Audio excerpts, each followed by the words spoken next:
Hoje vamos mergulhar numa teoria no mínimo provocadora, uma que sugere que a divisão política que vemos em todo o mundo não é um acidente, mas sim um evento deliberadamente encenado. Vamos a isso. Então, a fonte que serve de base para esta análise parte de uma pergunta bem direta, uma pergunta que mexe connosco. E se toda esta polarização política intensa que vivemos, as discussões que dividem famílias, amigos, nações, fizesse tudo parte de um grande plano? Bem, a ideia central, o coração desta teoria, é que todas as rivalidades políticas que a gente vê na televisão, nos jornais, não passam de um grande teatro, uma performance muito bem orquestrada. Pois bem, como diz a nossa fonte Daniel Lopes, e passo a citar, eles criam estas pequenas lutas falsas para colocar diante de nós. A ideia por trás disto é que o conflito funciona como uma distração. É como um truque de magia, não é? Mantém toda a gente a olhar para uma mão enquanto a outra faz o verdadeiro trabalho, longe dos nossos olhos. Olha, e aqui a coisa começa a ficar bem interessante. A teoria faz uma desconstrução de figuras políticas que é fascinante. Peguemos no caso do Donald Trump. A narrativa que conhecemos é do populista anti-elite, o homem que luta contra o Deep State. Só que aí a fonte aponta para alegadas ligações com Silicon Valley, amizades com figuras como Larry Fink da BlackRock e até um suposto resgate à bancarrota pelos Rothschilds. Isto sugere que essa imagem antissistema talvez seja só isso mesmo, uma imagem. E, olhem, segundo esta teoria, isto não é de agora não é um fenómeno novo.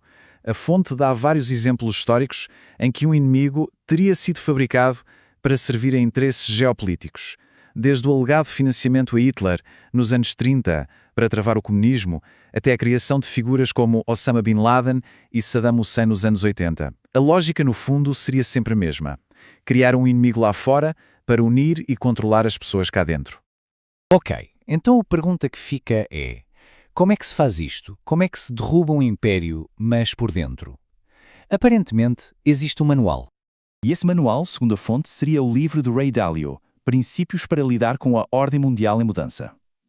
O livro é, na verdade, uma análise super detalhada sobre como os grandes impérios sobem e caem. A grande virada aqui, a ideia da teoria, é que as elites não olham para este livro como um aviso do que evitar. Pelo contrário, olham para ele como um guia, um como fazer, para uma demolição controlada da ordem atual. E quais seriam os passos desse manual? São estes que vemos aqui. Primeiro, sabotar a educação, financiando ideologias que acabam com a meritocracia. Segundo, criar uma dívida gigante, obrigando o Estado a gastar muito mais do que tem. Terceiro, destruir a moeda, usando a inflação e crises controladas para concentrar a riqueza. Quarto, desindustrializar o país, enfraquecendo a sua base económica. E por fim, o golpe de mestre, amplificar a divisão, criar e intensificar a polarização interna. É o velho dividir para conquistar. Certo, isto leva-nos à estratégia, à filosofia por trás de todo este conflito. Porque não se trata só de criar o caos pelo caos. A ideia é controlar o resultado final. E para isso, a teoria vai buscar um conceito lá da filosofia, a chamada dialética hegeliana. Parece complicado, mas a ideia é simples. É um processo de 3 etapas. Começa com uma tese, que é a ideia ou o poder que já existe, depois cria-se uma antítese, uma força oposta para a desafiar, e do choque entre as duas, o que é que surge? Uma síntese, uma nova realidade que supostamente foi o resultado desejado desde o início. E este esquema aqui mostra na perfeição como isto se traduziria para o mundo da política, para o nosso dia-a-dia. A tese, a primeira via, seria a esquerda, os democratas, os progressistas. A antítese, a segunda via, a direita, os republicanos, os conservadores. São apresentados como inimigos mortais, colocados a lutar um contra o outro numa batalha sem fim. E aqui está o ponto-chave, a peça que une tudo. Segundo esta teoria, ambos os lados seriam financiados e controlados pelas mesmíssimas forças. O objetivo nunca seria a vitória de um deles. O objetivo é o conflito em si. Uma polarização constante que vai esgotando, enfraquecendo a sociedade e deixando-a pronta para aceitar qualquer solução que apareça. E é aqui que a armadilha se fecha. Depois de todo o caos, de toda a briga, surge uma solução. A pergunta é óbvia, não é? Depois de tanto caos, de tanta divisão, qual é a jogada final? Qual é o checkmate neste tabuleiro?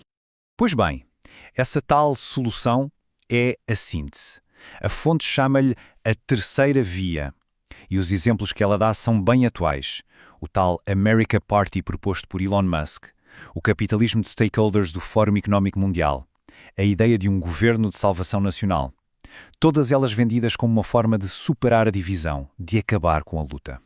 Só que, de acordo com a teoria, esta terceira via seria apenas uma fachada, uma capa para o verdadeiro objetivo, a tecnocracia. Ou seja, um sistema onde quem manda não são os políticos eleitos, mas sim um grupo de especialistas, de tecnocratas eliminados. No fundo, seria um governo de uma elite, sem o incómodo da democracia, mas tudo disfarçado de progresso e de eficiência. Então, vamos recapitular, juntar todas as peças do puzzle para vermos o quadro completo deste grande jogo de poder. Resumindo, o que a teoria nos apresenta é uma espécie de armadilha com 3 portas. Pode-se cair na armadilha da esquerda, a tese, pode-se cair na armadilha da direita, a antítese, ou, quando já não se aguenta mais a luta, cai-se na armadilha final, a solução que une toda a gente, a síntese. No fundo, o que esta visão sugere é que todo o espectro político é uma construção para nos levar a um resultado que já estava decidido. E tudo isto deixa-nos com uma última pergunta. Uma pergunta que, na verdade, é o ponto central de toda esta discussão. Num mundo cheio de narrativas que competem umas com as outras, onde a informação é uma arma e a divisão é constante, quem é que está realmente a escrever o guião?